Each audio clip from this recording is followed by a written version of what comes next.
Hare Krishna, everyone.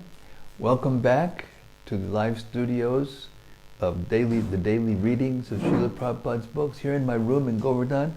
I'm with my dear godbrother Adikarta, old friend and book distributor and preacher and devotee maker from the UK, now living in America. He's got his own farm. He's an industrious, advanced, mature devotee, Hare Krishna. And Bhakta Matt, our techie and brahmachari in training from Houston, Texas. And we will be heading back in a few days. Well, about a month from now. And welcome to all of you. We're getting traction.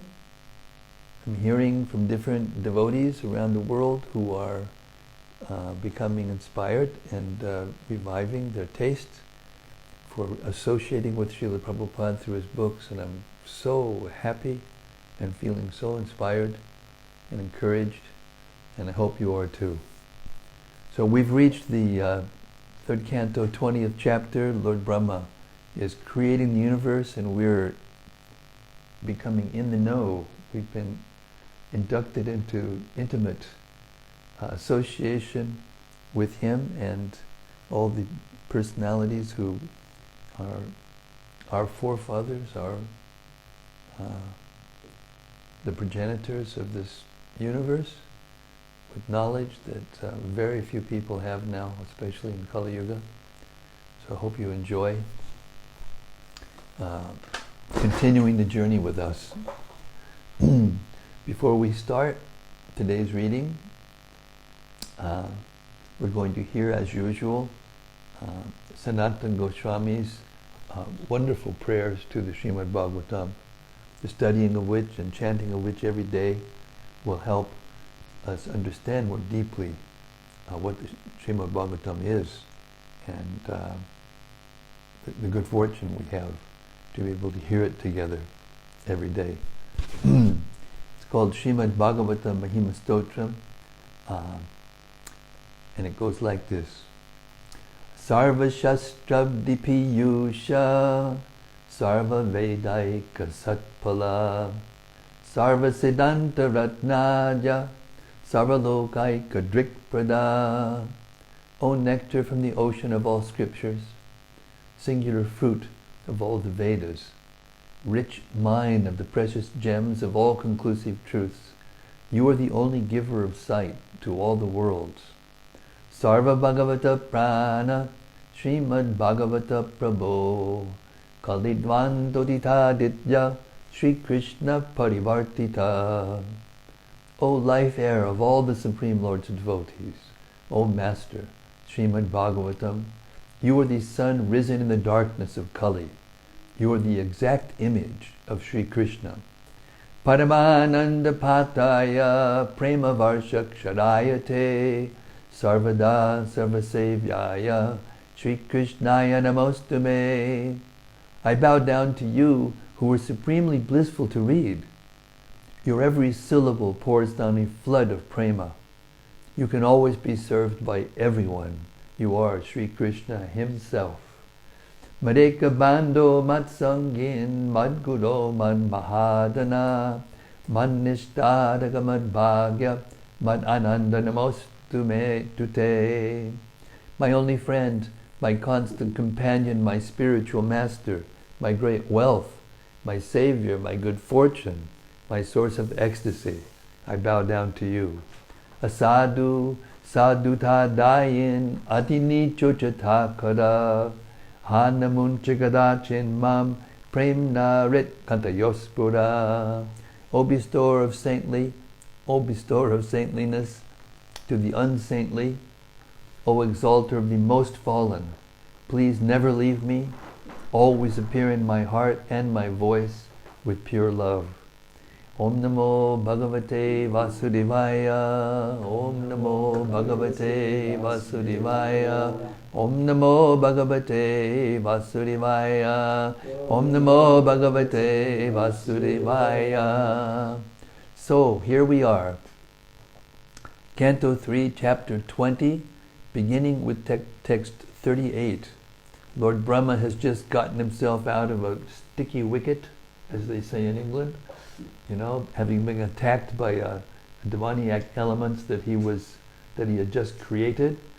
And, fact is that these elements are already there and always there in the universe, and they come from the unfulfilled desires of the conditioned souls who were present in the previous creation or in the previous day of Brahma, depending on what it is, or what level of creation it is.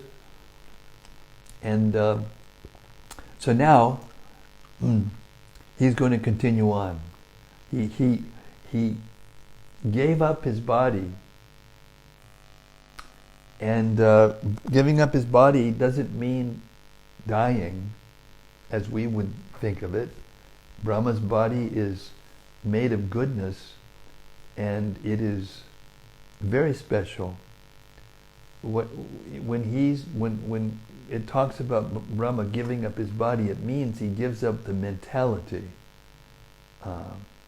He obviously has an extraordinary mind, being able to produce from his body and mind living beings and oversee the creation of the universe and the recreation of the universe, having been given all the elements and the conditioned souls and the blueprint that has been already created by Garbhodakashaya Vishnu. So the lesson that we have to learn from this is that when we have trouble, or when we have, by our conditioned natures, we need to be able to control our minds and give up material desires. So Brahma is giving us the perfect example of how this can be done. Okay, we're moving on. Text 38.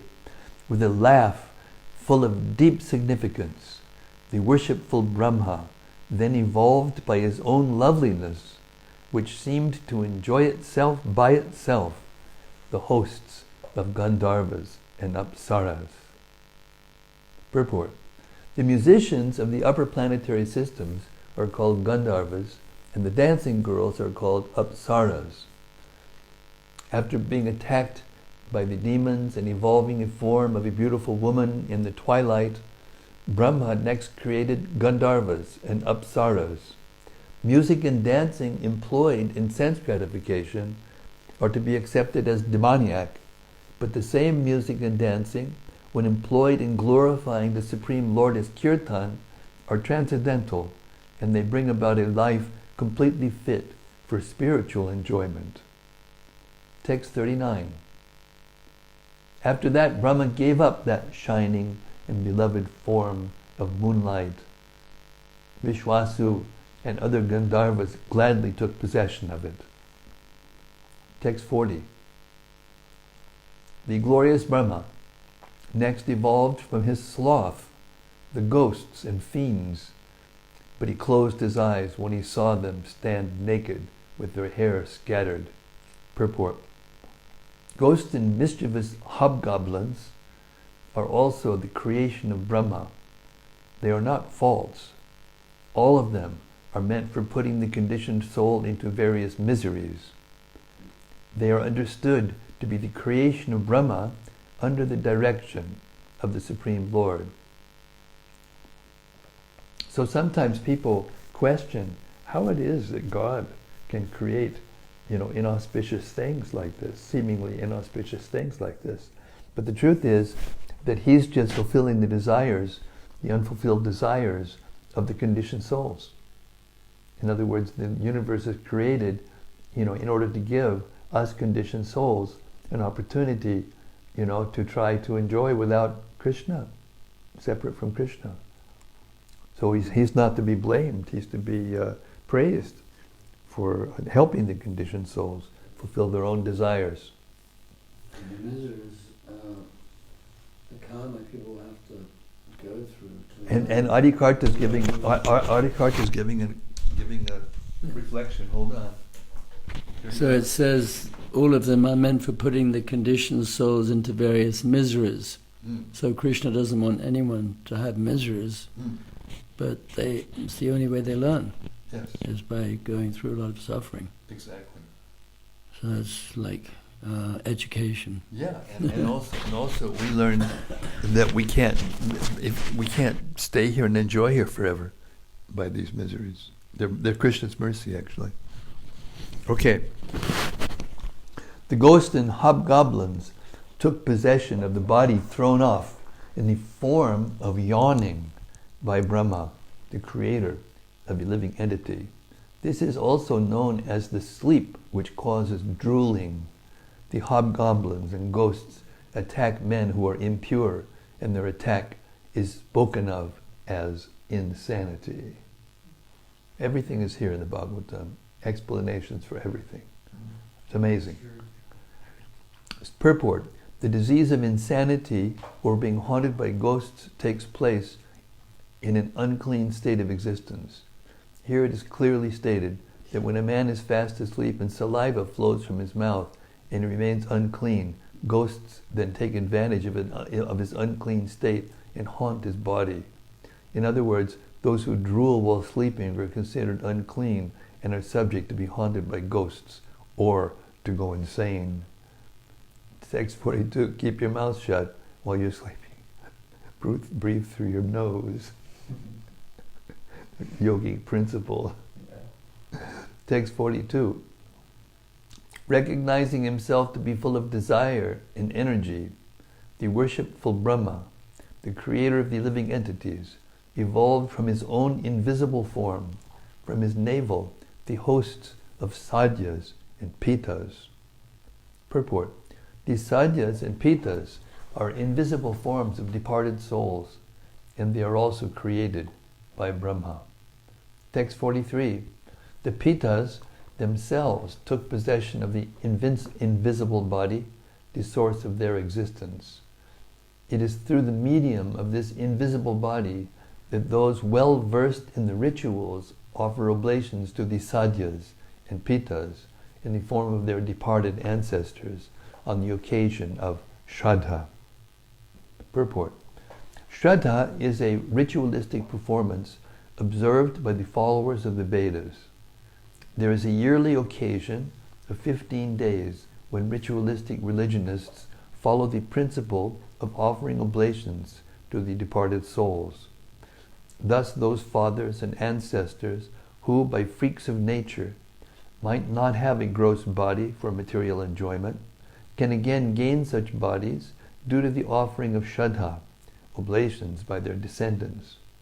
The performance of Shraddha, and offering oblations with prasad, is still current in India, especially in Gaya, where oblations are offered at the lotus feet of Vishnu in a celebrated temple. Because the Lord is thus pleased with the devotional service of the descendants, by His grace, He liberates the condemned souls of forefathers who do not have gross bodies, and He favors them to again receive a gross body for development of spiritual advancement. Unfortunately, by the influence of Maya, the conditioned soul employs the body he gets for sense gratification, forgetting that such an occupation may lead him to return to an invisible body.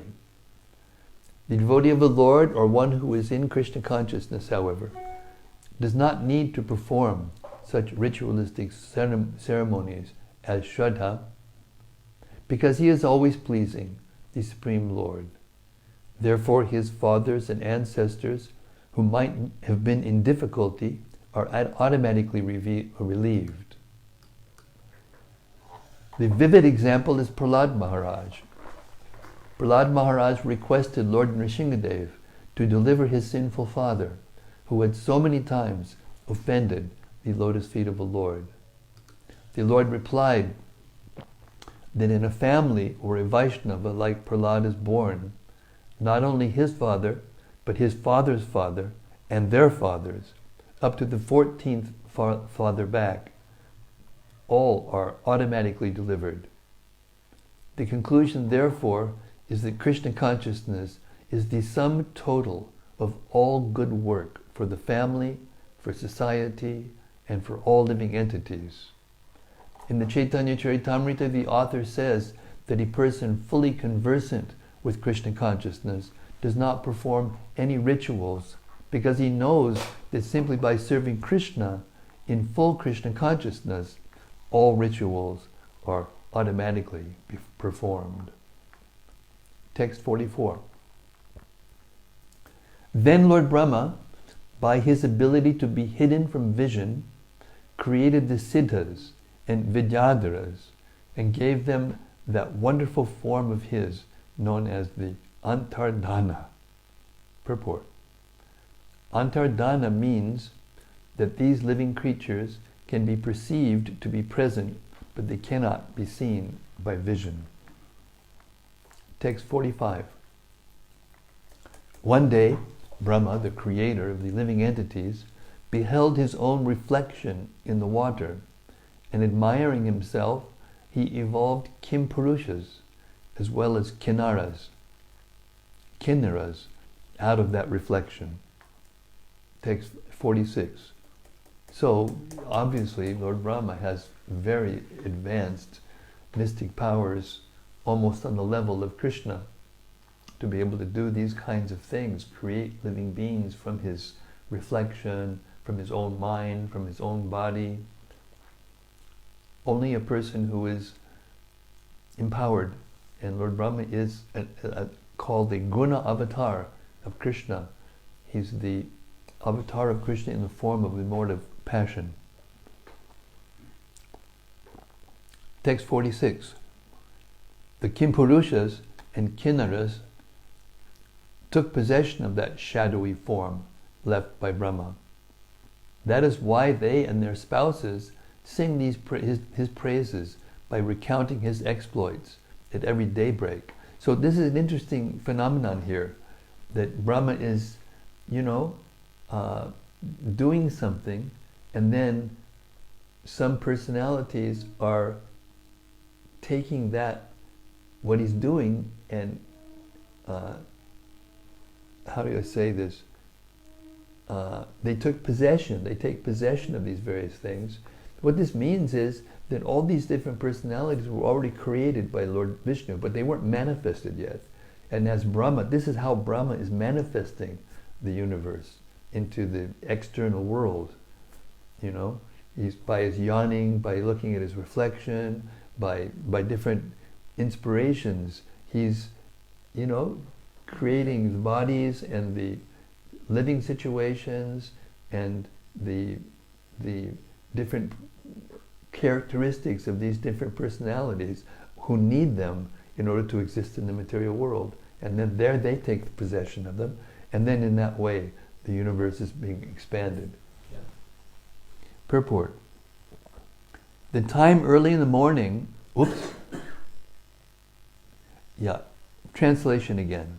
The Kimpurushas and Kinnaras took possession of that shadowy form left by Brahma. That is why they and their spouses sing his praises by recounting his exploits at every daybreak. Purport. The time early in the morning, 1.5 hours before sunrise, is called Brahma Muhurta. During this Brahma Muhurta, spiritual activities are recommended. Spiritual activities performed early in the morning have a greater effect than in any other part of the day. Text 47. Once Brahma lay down with his body stretched at full length. He was very concerned that the work of creation had not proceeded apace, and in a sullen mood he gave up that body also, or that body too. Text 48. O dear Vidura, the hair that dropped from that body transformed into snakes, and even while the body crawled along with its hands and feet contracted, there sprang from it ferocious serpents and nagas with their hoods expanded. Text 49. We're getting into the intimate details here. What's going on? How things were created. No one could make this up. No one could make this up. Translation. One day, Brahma, the self-born, the first living creature, felt as if the object of his life had been accomplished. At that time, he evolved from his mind the Manus, who promote the welfare activities of the universe. Text 50. The self-possessed creator gave them his own human form. On seeing the Manus, those who had been created earlier, the demigods, the Gandharvas, and so on, applauded Brahma, the Lord of the universe. Text 51. They prayed, "O Creator of the universe, we are glad. What you have produced is well done. Some ritualistic acts have now been established soundly in this human form. We shall all share the sacrificial oblations." Purport. The importance of sacrifice is mentioned in the Bhagavad Gita, 3rd chapter, verse 10. The Lord confirms there that in the beginning of creation, Brahma created the Manus along with the ritualistic sacrificial method and blessed them. Continue these sacrificial rites, and you will be gradually elevated to your proper position of self-realization and will also enjoy material happiness. All the living entities created by Brahma are conditioned souls and are inclined to lord it over material nature. The purpose of sacrificial rituals is to revive, gradually, the spiritual realization of the living entities. That is the beginning of life within this universe. These sacrificial rituals, however, are intended to please the Supreme Lord. Unless one pleases the Supreme Lord, or unless one is Krishna conscious, one cannot be happy, either in material enjoyment or in spiritual realization. Text 52.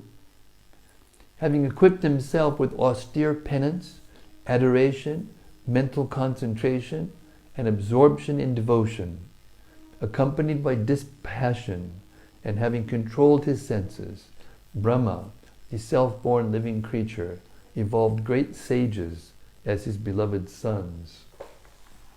Purport. The ritualistic performance of sacrifice are meant for material economic development. In other words, they are meant to keep the body in good condition for cultivation of spiritual knowledge. But for actual attainment of spiritual knowledge, other qualifications are needed. What is essential is vidya, or worship of the Supreme Lord. Sometimes the word yoga is used to refer to the gymnastic performances of different bodily postures, which help mental concentration. Generally, the different bodily postures in the yoga system are accepted by less intelligent men to be the end of yoga, but actually they are meant to concentrate the mind upon the supersoul. After creating persons for economic development, Brahma created sages who would set the example for spiritual realization. Text 53. To each one of these sons, the unborn creator of the universe gave a part of his own body, which was characterized by deep meditation, mental concentration, supernatural power, austerity, adoration, and renunciation. Purport. The word viraktimat in this verse means possessed of the qualification of renunciation. Spiritual realization cannot be attained by materialistic persons. For those who are addicted to sense enjoyment, spiritual realization is not possible. In Bhagavad Gita, it is stated that those who are too attached to seeking material possessions and material enjoyment cannot reach yoga samadhi, absorption in Krishna consciousness. Propaganda that one can enjoy this life materially and at the same time spiritually advance is simply bogus. The principles of renunciation are 4. To avoid illicit sex life. 2. To avoid meat eating. 3. To avoid intoxication. And 4. to avoid gambling. These 4 principles are called tapasya, or austerity. To absorb the mind in the Supreme, in Krishna consciousness, is the process of spiritual realization. It's very interesting how Prabhupada has, and all the great previous sages have concentrated the austerity principle into these 4 in the Kali Yuga. Because, for us, these are big austerities. And people may say, oh, this is nothing. But how many people can do it? I mean, how many people can do it strictly for a long time? For their whole lives? Some people can do it for some years. time, yeah. Like some people, yeah. But to do it seriously and to take the vow and to keep it for your whole life, it's very rare, very rare. And you can see how these 4 principles of austerity, from them proceed all the other, abilities spiritually, Thus end the Bhaktivedanta purports of the 3rd canto, 20th chapter of Srimad-Bhagavatam, entitled Conversation between Maitreya and Vidura.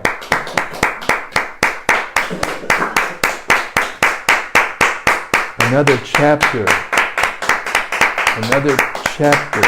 of the creation of the universe has gone by, and now we have reached the 21st chapter, called Conversation between Manu and Kardama. Text 21. Chapter 21, text 1, sorry. Vidura said, the line of Swayambhuva Manu was most esteemed. O wonderful sage, I beg you, give me an account of this race whose progeny multiplied through sexual intercourse. Purport. Regulated sex life to generate good population is worth accepting. Actually, Vidura was not interested in hearing the history of persons who merely engaged in sex life, but he was interested in the progeny of Swayambhuva Manu, because in that dynasty, good devotee kings appeared who protected their subjects very carefully with spiritual knowledge. By hearing the history of their activities, therefore, one becomes more enlightened. An important word used in this connection is parama samata, which indicates that the progeny created by Swayambhuva Manu and his sons were approved of by great authorities. In other words, sex life for creating exemplary population. In other words, sex life for creating exemplary population is acceptable to all sages and authorities of Vedic scripture. Text 2. The 2 great sons of Swayambhuva Manu, Priyavrata and Uttanapad, ruled the world, consisting of 7 islands, just according to religious principles. Purport. Srimad-Bhagavatam is also a history of the great rulers of different parts of the universe.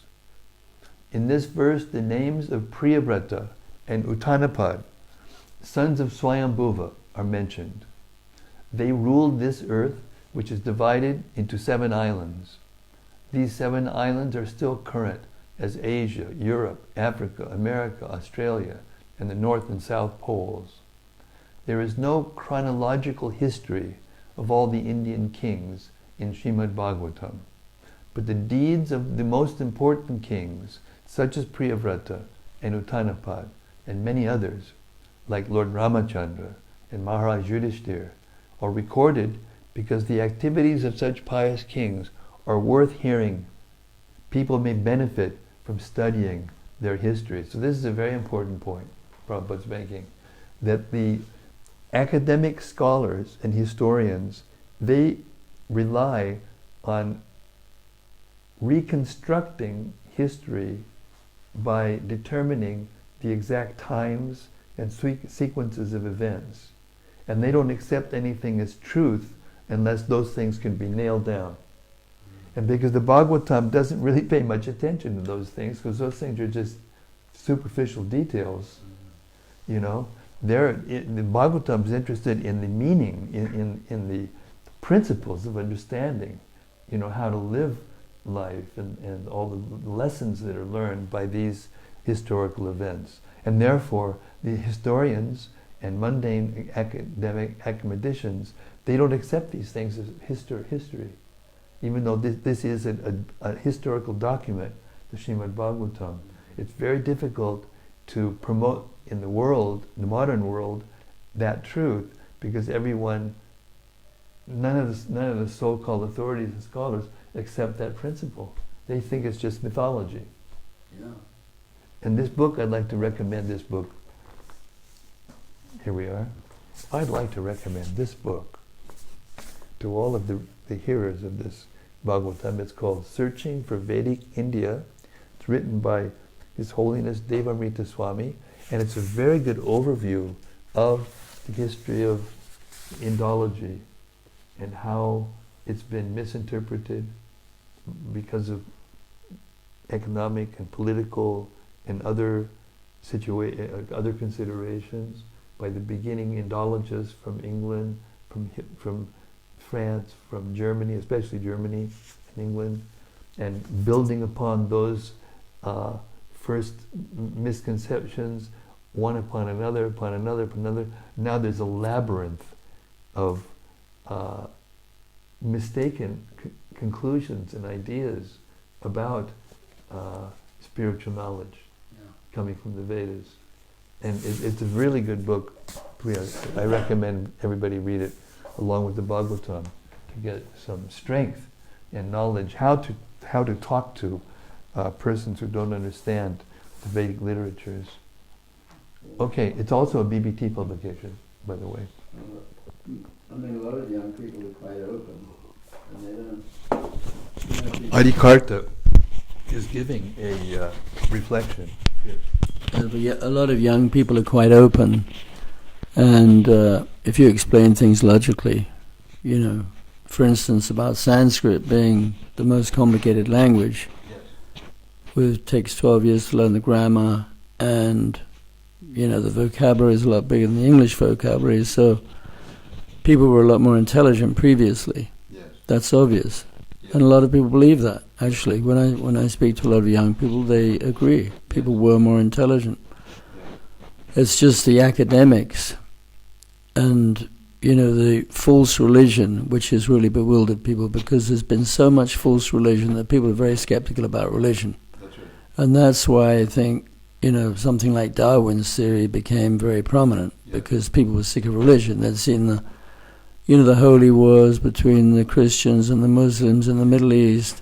They'd seen the Spanish Inquisition.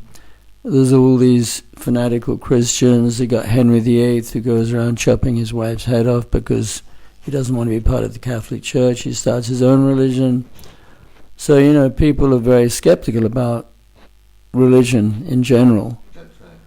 And and you know, the theory of evolution has really compounded people's belief that we're more intelligent now. Yes. But a lot of people are open if you explain things logically. That's right. Yeah. So I mean, I remember Srila Prabhupada saying, "Yeah, this is very good. Thank you, Adi." I remember Srila Prabhupada saying that.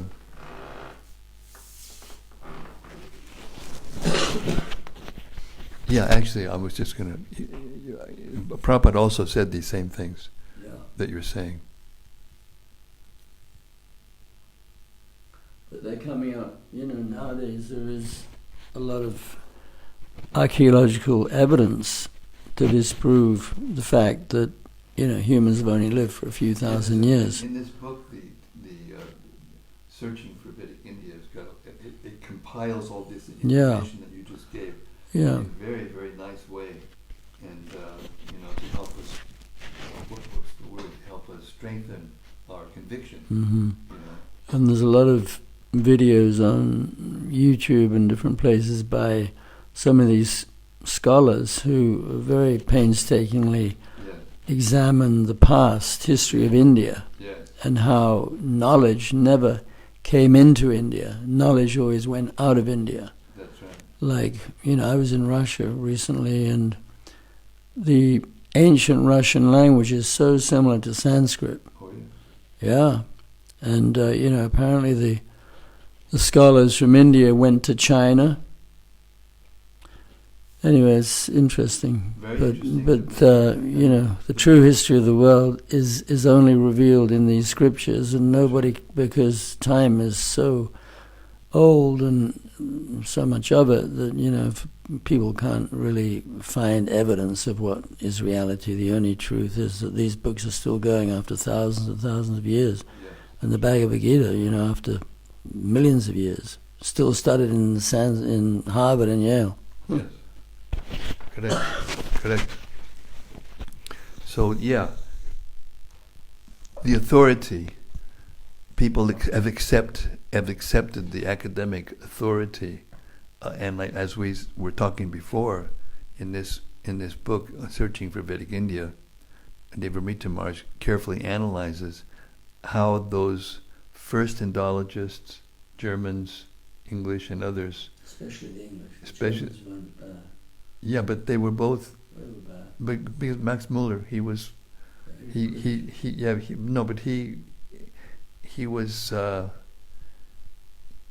patronized by the East Indian Trading Company from England, and then when they finally lost their power and it came to the British government, when India finally came underneath the control of the British government, the kingdom, then Muller, struggled because he was getting good money from the East Indian Trading Company. Anyway, but he succumbed to the pressure. Yeah. He was good. He wasn't so bad, like you said, but he succumbed to the pressure for economic, and promotion of his reputation and everything. So, but the problem is, as Maharaj analyzes in this book, the theories one upon another, they feed off the previous authorities, and it's natural. All of us do these things. This taking knowledge from previous authorities, and one layer after another, of wrong ideas. Yeah. And now the scholars are coming out, like you said, with some, proper understanding of these things. But it's hard to promote it, because when something comes out that disagrees with the prevailing, theory, Right. It's hard for the authorities to accept. Yeah. Therefore, we have to approach people on an individual level. Yes, Because that's right. The whole intellectual authorities that control the curriculum in schools and colleges, most of them are atheists. Yeah, that's right. Anyway, it'll take time. Prabhupada said it'll take 10,000 years for this movement, for Lord Chaitanya's movement to gradually spread and get its full influence into the world. Hopefully. But we're on the ground level, boys. We're in the ground level. So here we go. Text 3. It's all here in the Bhagavatam. O holy Brahmana, O sinless one, you have spoken of his daughter, known by the name Devahuti, as the wife of the sage Kardama, the Lord of created beings. Purport. Here we are speaking of Swayambhuva Manu, but in the Bhagavad Gita we hear about Vaivasvata Manu. The present age belongs to the Vaivasvata Manu. Swayambhuva Manu was previously ruling, and his history begins from the Varaha age, or the millennium where the Lord appeared as the boar. There are 14 Manus in one day of the life of Brahma, and in the life of each Manu there are particular incidents. The Vaivasvata Manu of Bhagavad Gita is different from Swayambhuva Manu. Text 4. How many offspring did that great yogi beget through the princess, who was endowed with eightfold perfection in the yogic principles. Oh, pray tell me this, for I am eager to hear it. Purport. Here Vidura inquired about Kardama Muni and his wife Devahuti, and about their children. It is described here that Devahuti was very much advanced in the performance of eightfold yoga. The 8 divisions of yoga performance are described as 1. Control of the senses, 2. Strict following of the rules and regulations, 3. Practice of the different sitting postures, 4. Control of the breath, 5. Withdrawing the senses from sense objects, 6.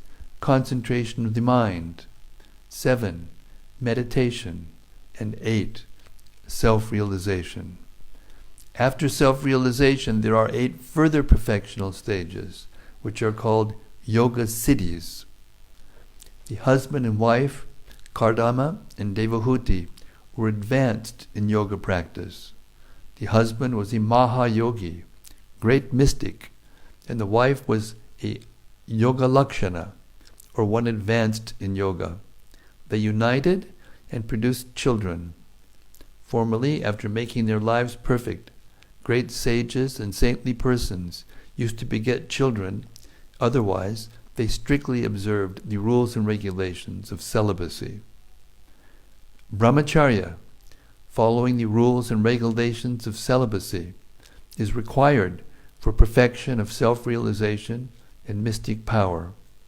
There is no recommendation in the Vedic scriptures that one can go on enjoying material sense gratification at one's whims, as one likes, and at the same time become a great meditator by paying a rascal some money. Prabhupada, classic Prabhupada. Text 5. O holy sage, tell me how the worshipful Ruchi and Daksha, the son of Brahma, generated children after securing as their wives the other 2 daughters of Swayambhuva Manu. Purport. All the great personalities who increased the population in the beginning of the creation are called Prajapatis. Brahma is known as Prajapati, as were some of his later sons. Swayambhuva Manu is also known as Prajapati, as is Daksha, another son of Brahma. Swayambhuva had 2 daughters, Akuti and Prasuti. The Prajapati Ruchi married Akuti, and Daksha married Prasuti.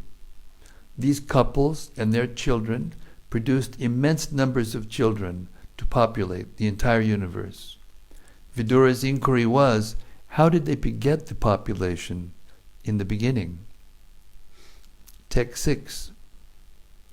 The great sage Maitreya replied, commanded by Lord Brahma to beget children in the worlds, the worshipful Kardama Muni practiced penance on the bank of the river Saraswati for a period of 10,000 years. Purport. It is understood herein that Kardama Muni meditated in yoga for 10,000 years before attaining perfection. Similarly, we have information that Valmiki Muni also practiced yoga meditation for 60,000 years before attaining perfection.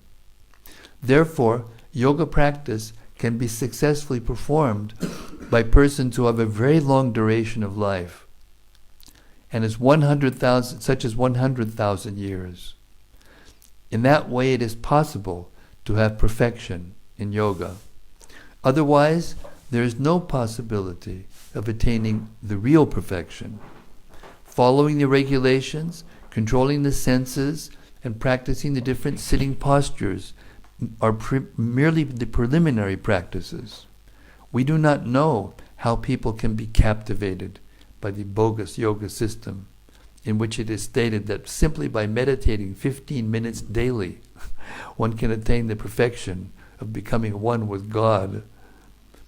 This age, Kali Yuga, is the age of bluffing and quarrel. Actually, there is no possibility of attaining yoga perfection by such paltry proposals. The Vedic literature for emphasis clearly states 3 times that in this age of Kali, Kalau Nastyeva, there is no other alternative than Harer Nama, chanting of the holy name of the Lord. Text 7. During that period of penance, the sage Kardama, by worshipping through devotional service and trance, propitiated the personality of Godhead, who is the quick bestower of all blessings upon those who flee to him for protection. Purport. The significance of meditation is described here. Kardama Muni practiced mystic yoga meditation for 10,000 years, just to please the Supreme Personality of Godhead, Hari. Therefore, whether one practices yoga or speculates and does research to find God, one's efforts must be mixed with the process of devotion. Without devotion, nothing can be perfect. The target of perfection and realization is the Supreme Personality of Godhead. In the 6th chapter of the Bhagavad Gita, it is clearly said that one who constantly engages in Krishna consciousness is the topmost yogi. The personality of Godhead, Hari, also fulfills the desires of his surrendered devotee. One has to surrender under the lotus feet of the personality of Godhead, Hari, or Krishna, in order to achieve real success. Devotional service or engagement in Krishna consciousness is the direct method, and all other methods, although recommended, are indirect. In this age of Kali, the direct method is especially more feasible than the indirect because people are short-living, their intelligence is poor, and they are poverty-stricken and embarrassed by so many miserable disturbances. Lord Chaitanya, therefore, has given the greatest boon. In this age, one simply has to chant the holy name of God to attain perfection in spiritual life. The words Samprapede Harim mean that in various ways Kardama Muni satisfied the Supreme Personality of Godhead, Hari, by his devotional service. Devotional service is also expressed by the word Kriya Yogena. Kardama Muni was not only meditated, but also engaged in devotional service. To attain perfection in yoga practice or meditation, one must act in devotional service by hearing, chanting, remembering, etc. Remembering is meditation also, but who is to be remembered? One should remember the Supreme Personality of Godhead. Not only one must remember the Supreme Person, one must hear about the activities of the Lord and chant His glories. This information is in the authoritative scriptures. By engaging himself for 10,000 years in performing different types of devotional service, Kardama Muni attained the perfection of meditation. But that is not possible in this age of Kali, wherein it is very difficult to live for as much as 100 years. At the present moment, who will be successful in the rigid performance of the many yoga rules and regulations?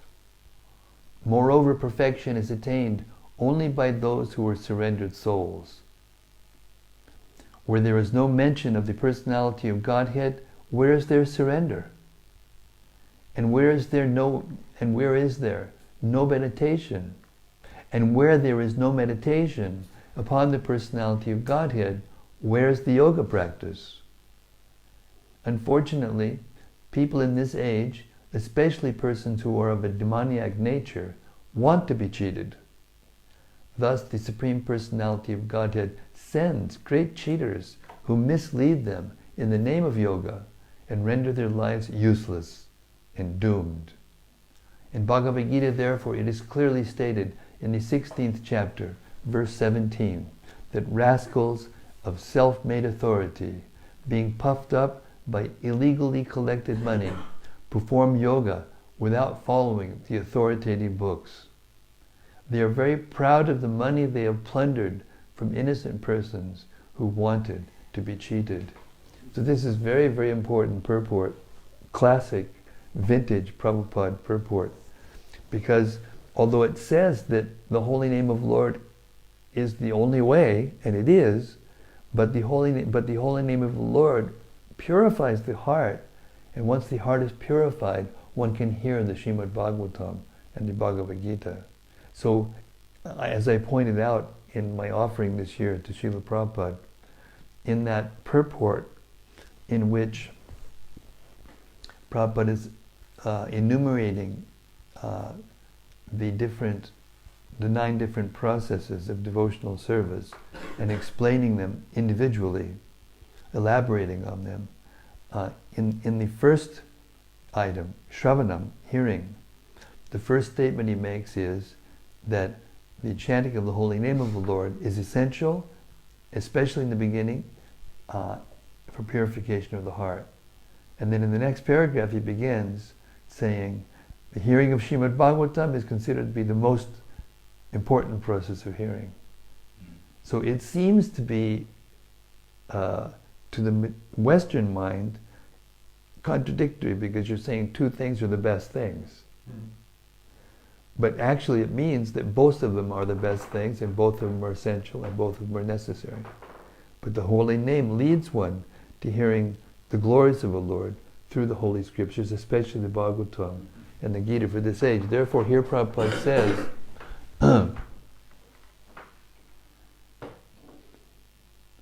that rascals of self-made authority, being puffed up by illegally collected money, perform yoga without following the authoritative books. So if Srila Prabhupada's books perform this essential service to humanity, giving them material that they can actually meditate upon about the Supreme Personality of Godhead. So therefore, the promotion of the hearing of the Bhagavatam, along with the chanting of the holy name, is the complete picture, the complete process. Of course, along with offering your food and taking prasad, and doing devotional service to help spread Krishna consciousness. But these 2 are the essential, the building blocks. We can't understand. There's another statement by Prabhupada in that same purport in which he says that without doing proper hearing and chanting, one can't understand actually the other processes of devotional service properly. Text 8.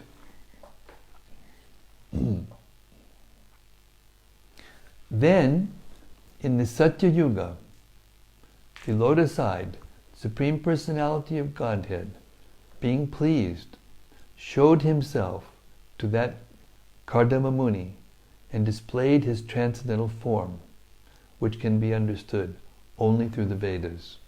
Purport. Here 2 points are very significant.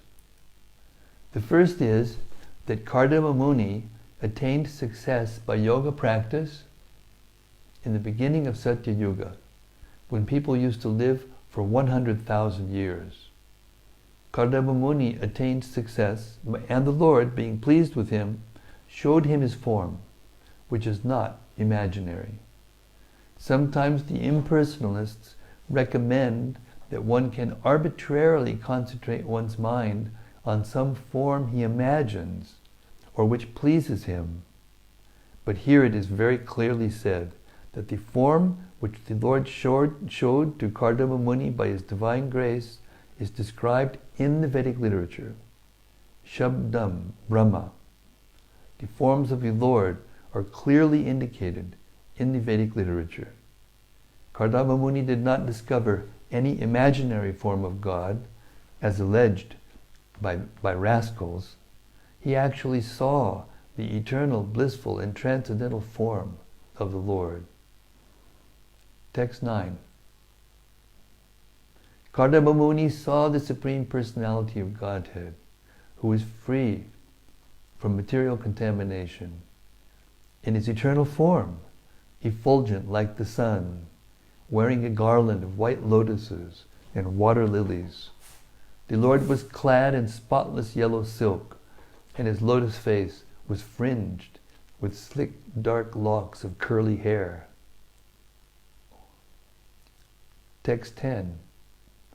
Adorned with a crown and earrings, he held his characteristic conch, disc, and mace in 3 of his hands, and a white lily in the 4th. He glanced about in a happy, smiling mood, whose sight captivates the hearts of all devotees. Text 11. A golden streak on his chest, the famous Kaustuba gem suspended from his neck, he stood in the air with his lotus feet placed on the shoulders of Garuda. Purport. The descriptions in verse 9 to 11 of the Lord in his transcendental eternal form are understood to be descriptions from the authoritative Vedic version. These descriptions are certainly not the imagination of Kardama Muni. The declarations of the Lord are beyond material conception, as admitted even by impersonalists like Shankaracharya. Narayana, the Supreme Personality of Godhead, has nothing to do with the material creation. The varieties of the Transcendental Lord, his body, his form, his dress, his instruction, his words, are not manufactured by the material energy, but are all confirmed in the Vedic literature. By performance of yoga, Kardama Muni actually saw the Supreme Lord as he is. There was no point in seeing an imagined form of God after practicing yoga for 10,000 years. The perfection of yoga, therefore, does not terminate in voidness or impersonalism. On the contrary, the perfection of yoga is attained when one actually sees the personality of Godhead in his eternal form. The process of Krishna consciousness is to deliver the form of Krishna directly. The form of Krishna is described in the authoritative Vedic literature, Brahma Samhita. His abode is made of Chintamani stone, and the Lord plays there as a cowherd boy and is served by many thousands of gopis. These descriptions are authoritative, and a Krishna conscious person takes them directly, acts on them, preaches them, and practices devotional service as enjoined in the authoritative scriptures. I mean, what about that purport, Ani? I mean, that's inspiring. Very inspiring. And very comprehensive and very clear and unambiguous, you know?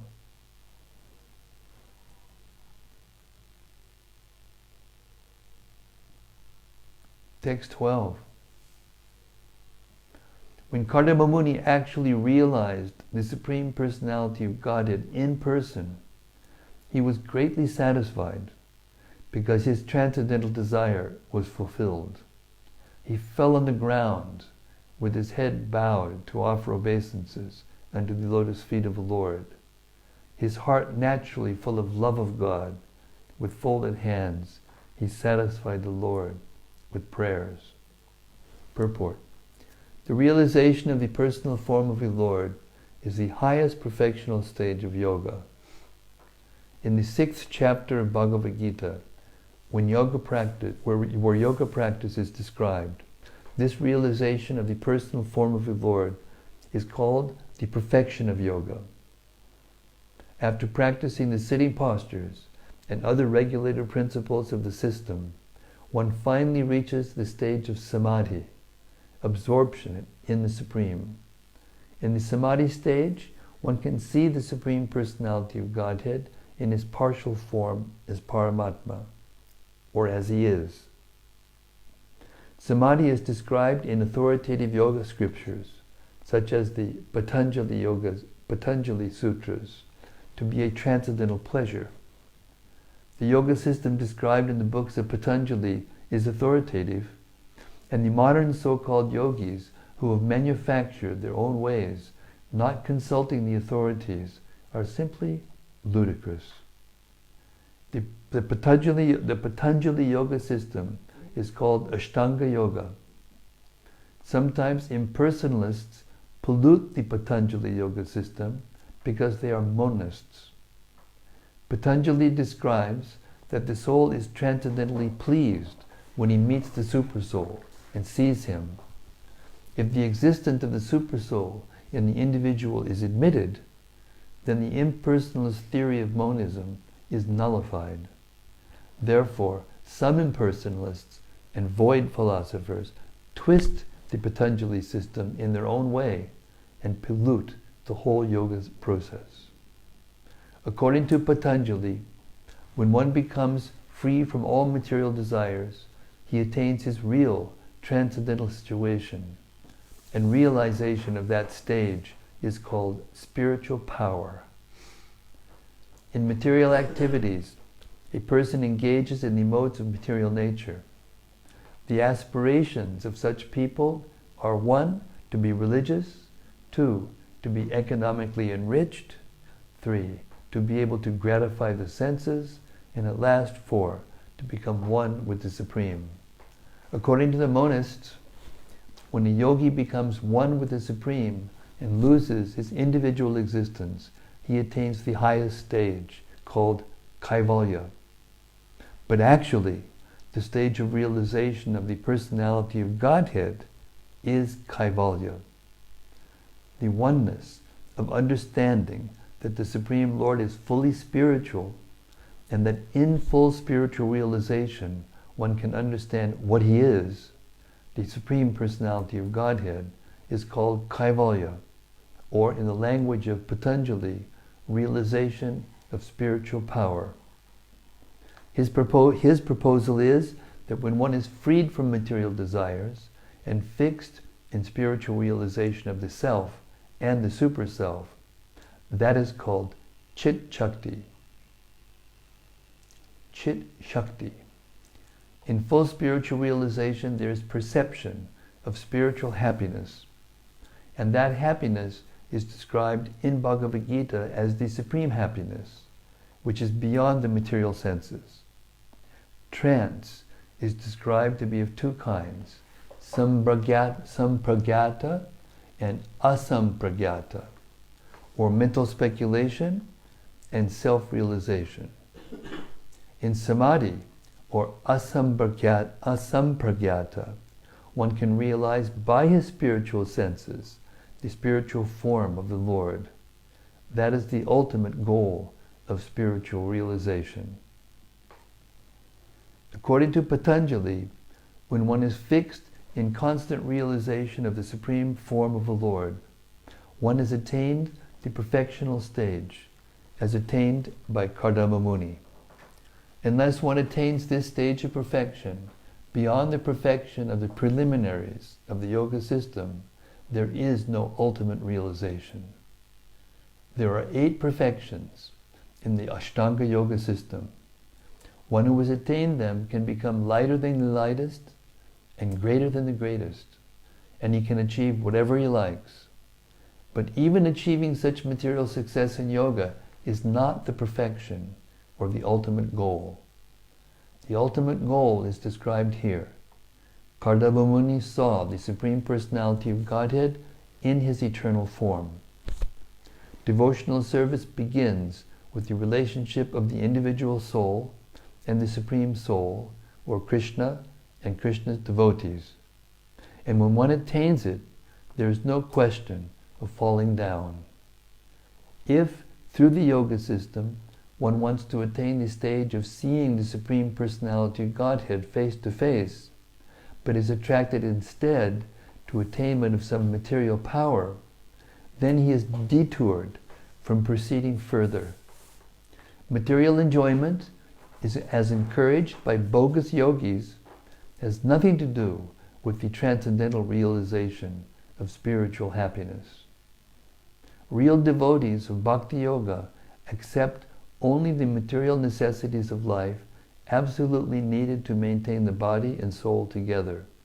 They refrain completely from all exaggerated material sense gratification. They are prepared to undergo all kinds of tribulation, provided they can make progress in the realization of the personality of Godhead. Srila Prabhupada ki jai. These last few purports describe so completely and so authoritatively the yoga system. And actually it summarizes the Patanjali Yoga Sutras perfectly. Patanjali, Prabhupada doesn't really talk about him much. No, very little, very little. Seems like he was, teaching the ultimate yoga. Patanjali. Yeah. Well, yeah, he only touched, Patanjali only touched it indirectly. He doesn't talk about the form of the Lord. But he does talk about Chit Shakti, and that means, Chit Shakti means pleasure. So the goal is pleasure, Chit Shakti. Prabhupada makes this point in one of the purports of the Bhagavad Gita, same point, that how can it be possible that the soul can merge and become one with the Supreme and lose his individual identity and still enjoy Chit Shakti? It's not possible. The term Chit Shakti presupposes that one is an individual person.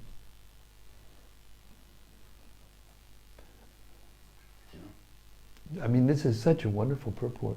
Jeez. And you can see how everything is there. I mean, it's a fact that once we assimilate what Prabhupada gave us, we may want to read, the previous Acharya's commentaries, and Prabhupada said we should. But, everything that we need to properly go there is given in the purports of the Bhagavatam. I'm convinced. So we're going to stop our reading for tonight. We're up to 7:40. We've been going over for a little over an hour. And we've had quite a few comments and reflections by Adikarta Prabhu and a couple of them myself. And but we want to give the opportunity to all of you out there in cyberspace. We want to see whether Matt has something to say, because he's a yoga teacher and an ex-bogus yogi who has become who has come to the actual yoga system. So all of you out there in cyberspace, please turn up your thinking caps and give us some reflections, please. We have Gopi Chandra Devi Dasi has a reflection. Okay, here you go. Gopi Chandra from Budapest. Gopi Chandra says, Hare Krishna Guru Maharaj, I would like to inquire regarding the following quote. In a family where a Vaishnava like Prahlad is born, not only his father, but his father's father and their fathers, up to the 14th father back, are all automatically delivered. In Canto 6, in the story of King Chitraketu, it is revealed that a soul that has already departed has nothing to do with his material parents anymore, and when called back, he no longer identifies with his material parents. In 6.15.2, Narada and Angira say the following, O king, what relationship does the dead body for which you lament have with you? And what relationship do you have with him? You may say that you are now related as father and son, but do you think this relationship existed before?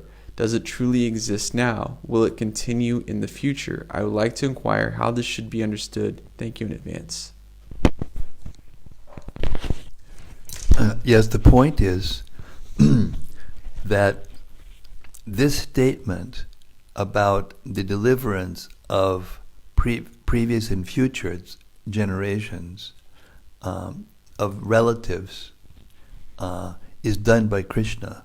It doesn't require that the soul remember any of these things or even identify with any of these people. The super soul is accompanying the soul throughout the soul's journey in this material world.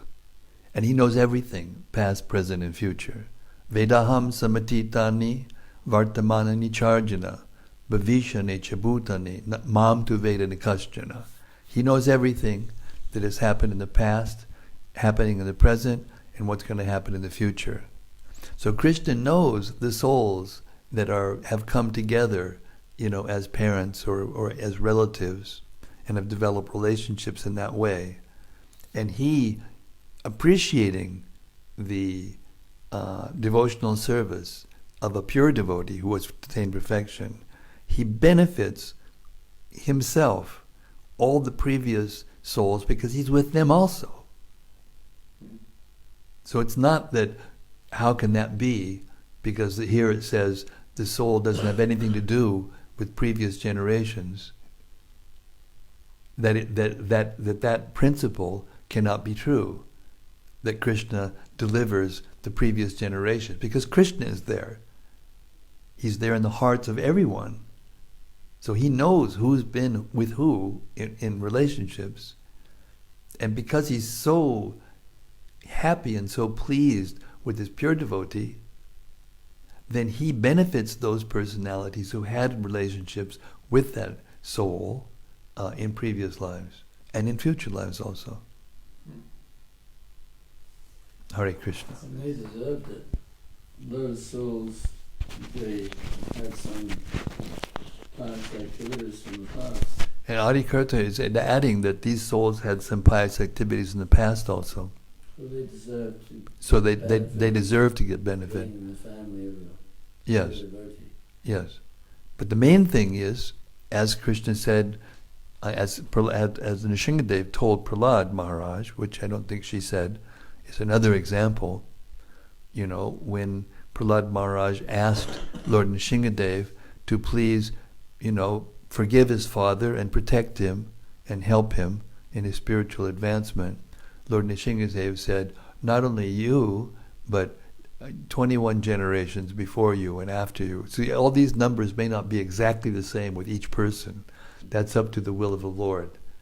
He may decide to do so many more or so many less, depending on how dear that pure devotee is to him and his stature in spiritual existence and spiritual life. So, that's it. We have another reflection. This is from Prabhupada Priya Devidasi. Haribol Prabhupada Priya. She says, reflection, chanting the holy names purifies our heart so we can get a taste for hearing Srimad-Bhagavatam and Bhagavad Gita. But I've also heard that the whole purpose of hearing Srimad-Bhagavatam and Bhagavad Gita is to convince us to chant the holy names. It seems that they both nourish and support the other.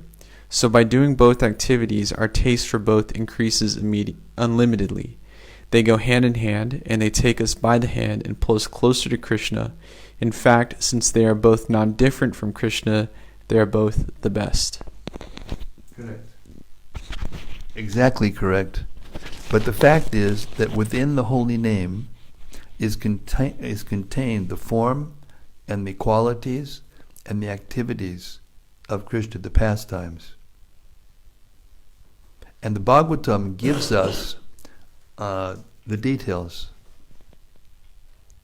So when we chant the holy name, if we've heard the Bhagavatam and are hearing the Bhagavatam, then we know how to chant properly. It's not that we just automatically chant properly. The chanting purifies the heart, whether you understand it or not. Even if you're chanting, as it says in Shastra, even for musical entertainment or whatever, if you're chanting the holy name of the Lord, even unconsciously, you get benefit, your heart becomes purified, and you become eligible. But then the reason why it says that it takes you to the Bhagavatam and Gita is because in those scriptures it describes how to chant. And it gives you the material or the things to remember that can deepen your chanting. and deepen your relationship with Krishna. So yes, I agree with you entirely, and therefore, as I often quote, and I quoted in my offering this year to Srila Prabhupada, in that section of the Bhagavatam, the first paragraph talks about how the holy name is in the process of Shravana is necessary, is essential. And then in the next paragraph it said that the Bhagavatam is the most important aspect of chanting, and therefore if we have spiritual intelligence, we'll be able to accommodate the fact that both of them are the most important at the same time, without conflict. I think they serve a different purpose, totally. Excuse me?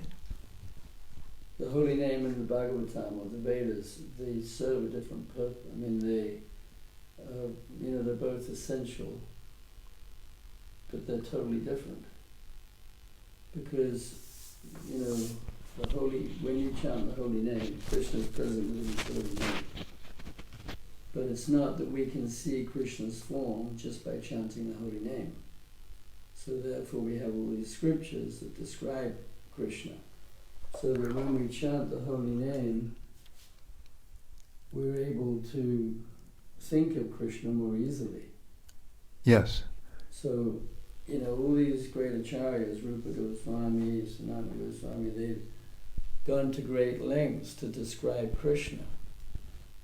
And the Bhagavatam as well, of course. So the holy name purifies the heart, so that it becomes qualified to hear about Krishna, through reading the scriptures, through reading the Bhagavatam, the Chaitanya, whatever. I can agree with you, but there's something that needs to be put on top of it to make it complete. And that is that the form of the Lord and the sound of the form are the same. They're not completely different. I'll document that here in Rupa Goswami's Namastaka, his glorification of the holy name.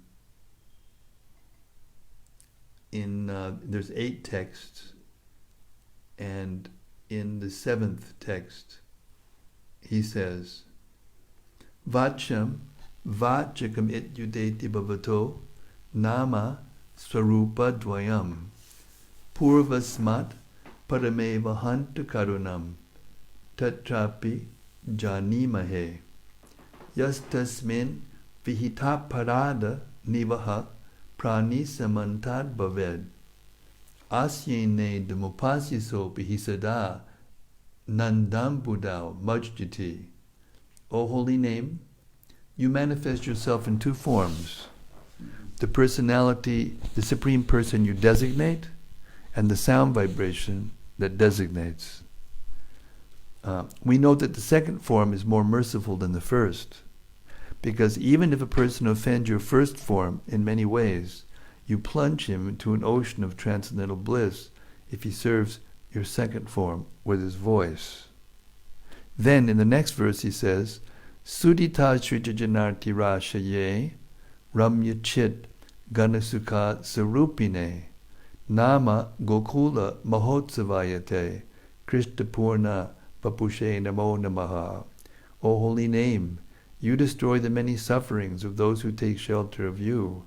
You are the very form of concentrated spiritual bliss, a festival of happiness for Gokula and the perfect and complete form of Lord Krishna. Again and again I bow to you. So the point is that a liberated soul, by chanting Hare Krishna, sees the form of a Lord. Non-different. But not many people are liberated. Hardly anybody. Yeah, So both are true. It's the same as Lord Chaitanya's philosophy, Achinta Bheda Bheda Tattva. Simultaneously one and different. And both are needed. Both are needed. That's the point you're making. It's a perfect point. They're both needed. Yeah, just like the verse, Krishna Swadhamma Bhakata, yes. Yes. Yes. This brilliant Purana has arisen just after the departure of Krishna to his own abode, accompanied by knowledge, religion, etc. people who've lost their vision due to the dense darkness of ignorance of the age of Kali will get light from the shining Purana. Yes. So chanting the name is perfect, Yes. but to increase or to fill our intelligence, Fulfill. To fulfill. to fulfill the need of our intelligence, Yes. not necessarily the soul, because the soul can be purified just by chanting, but because we have intelligence and we have to hear from authorities and fill our minds with all the amazing knowledge in the Vedas. But that's more than intelligence. The Bhagavatam gives you more.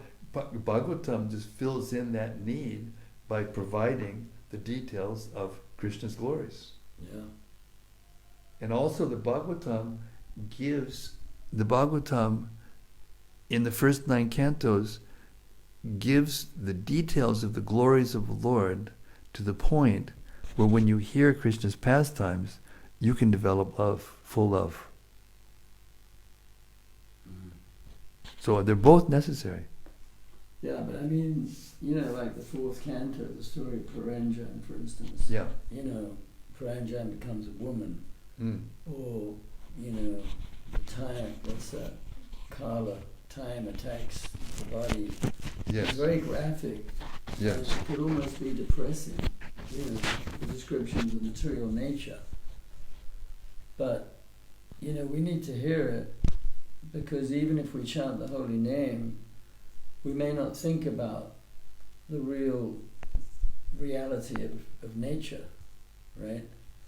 So when we hear what the miserable conditions of material life are, this is beneficial for us to hear what is transcendental.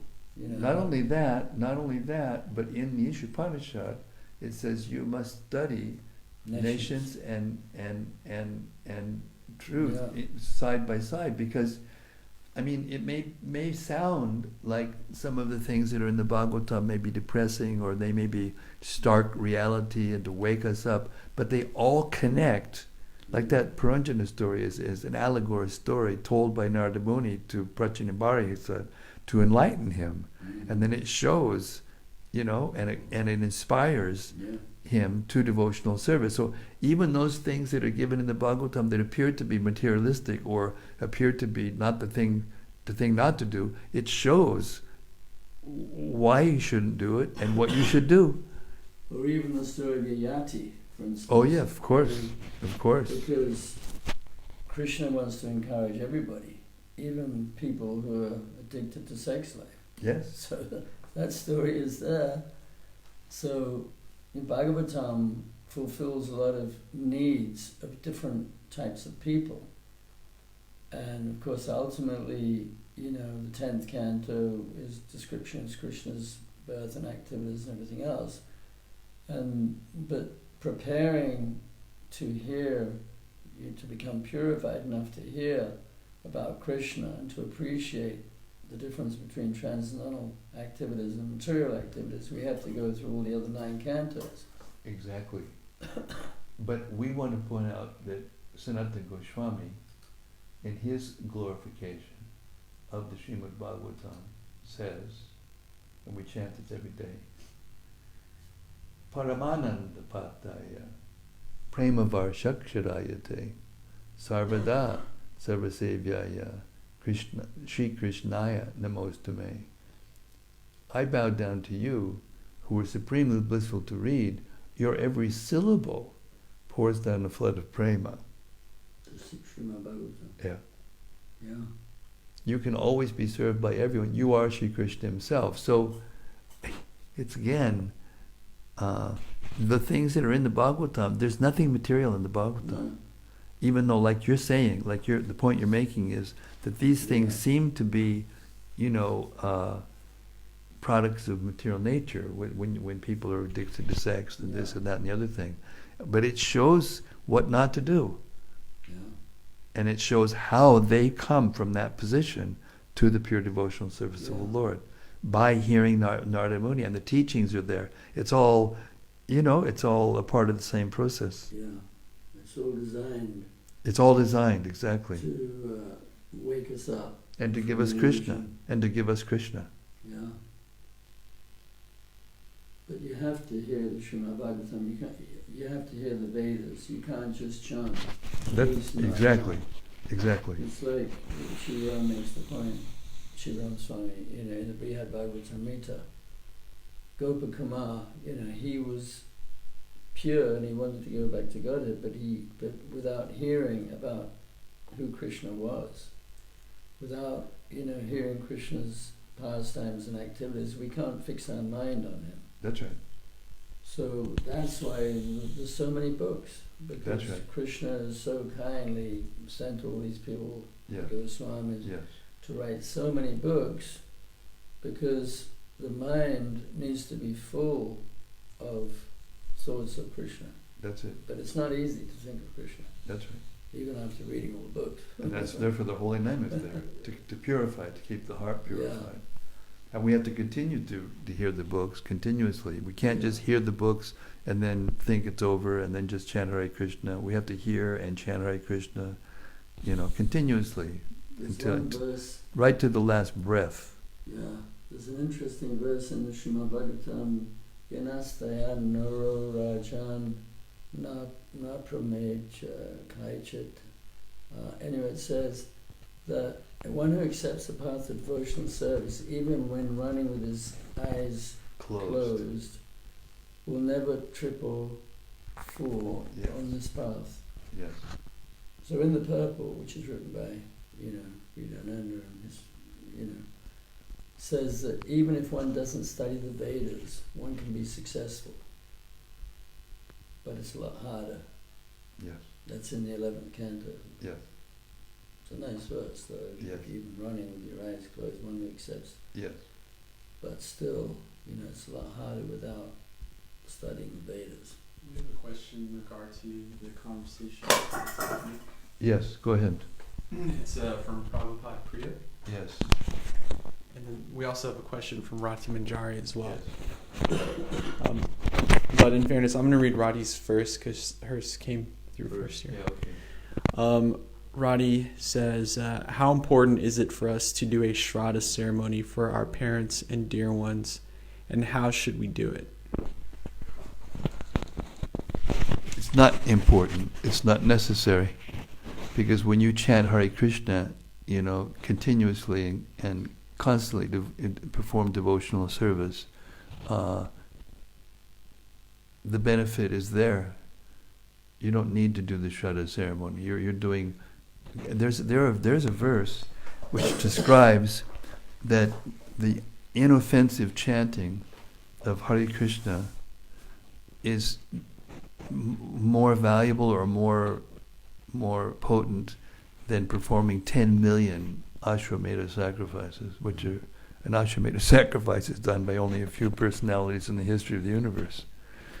And just by chanting the holy name inoffensively, you get the full. Everybody gets the full benefit. It's the most you can do. You don't need to do the Shraddha ceremonies. We do sometimes, as a ritual or as a gesture, of affection for those who took care of us. It says in the Gita that one of the austerities of the body is to worship the father and the mother who helped us in the beginning of our life when we were helpless, and helped us to be able to function in the material world. So we feel, we feel obliged and we feel, gratitude. So, a devotee may do that, may offer Shraddha. I mean, Lord Chaitanya did it, so we can't say that it's not important or that it's not done. He did it for his father. He went to Gaya and did Shraddha. Dvaitacharya did it too, didn't he? Dvaitacharya also did it, But in terms of our present Krishna consciousness movement and what Prabhupada taught us, if you learn to chant the holy name of the Lord without offense, you fulfill your obligations to all the forefathers, all your family members, all material society. So that's the main thing. The main thing is to learn to chant the holy name of Lord without offense.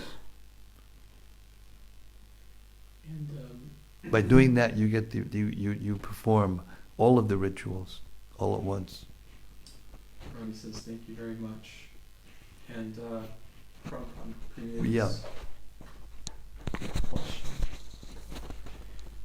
question. She says, the scriptures make liberation seem easy for devotees, like a lower stage, which is almost insignificant compared to bhakti.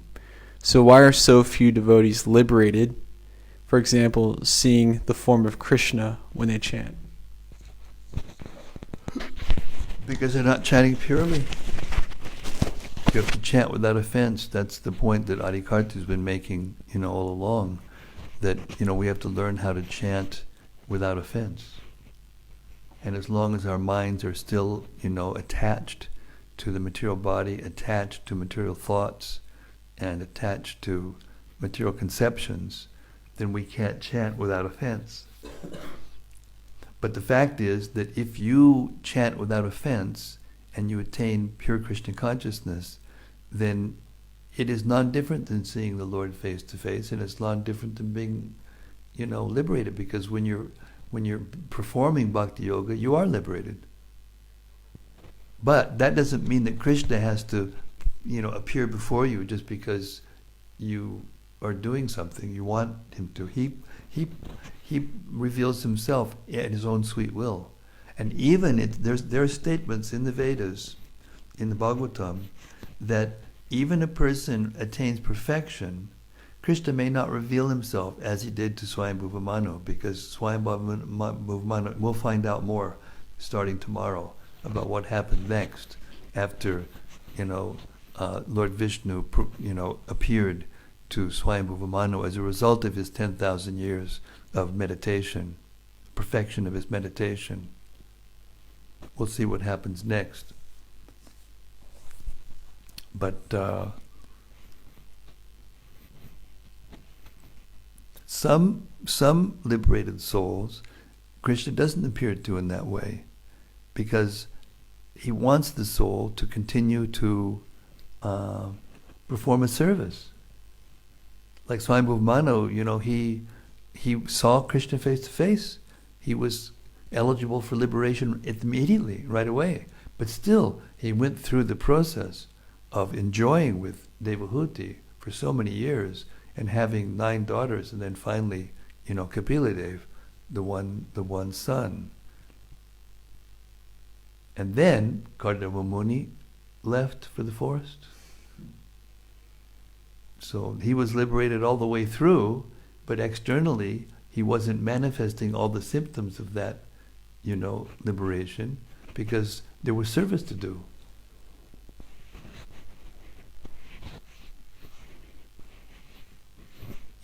Arjuna might not have appeared to be liberated while he was fighting the battle of Kurukshetra, but he was. Because there was service to do. So a person who's actually absorbed in devotional service, even if they're killing people on a battlefield like Arjuna, they're liberated automatically. Liberation comes automatically as a byproduct of pure devotional service. So therefore, our prayer and our activity and our effort should be to perform pure devotional service. That should be the goal. Because by performing pure devotional service, by achieving the mercy of Krishna, you get everything, including liberation, automatically. Hare Krishna. Okay, so we're going to stop now. It's after 8. We've been going on for more than an hour and a half. We'd like to thank all of the devotees for their wonderful reflections, especially Adikarta Prabhu, and bringing in, another level of realization in the conversation. Very wonderful. And all of you out there in cyberspace, especially, Prabhupada Priya and Rati Munjari and Gopi Chandra for your intelligent reflections and questions. And please keep up the good work. There's no end to it. There's no limit. Krishna is limitless. His glories are limitless, and the bliss that we can feel by discussing His glories and glorifying Him is also limitless. So let us swim in this ocean of bhakti rasa, the pleasure that comes from glorifying Krishna in the association of devotees every day. Hare Krishna. Srila Prabhupada ki jai. Gaur Premanandi Hari Hari Bol.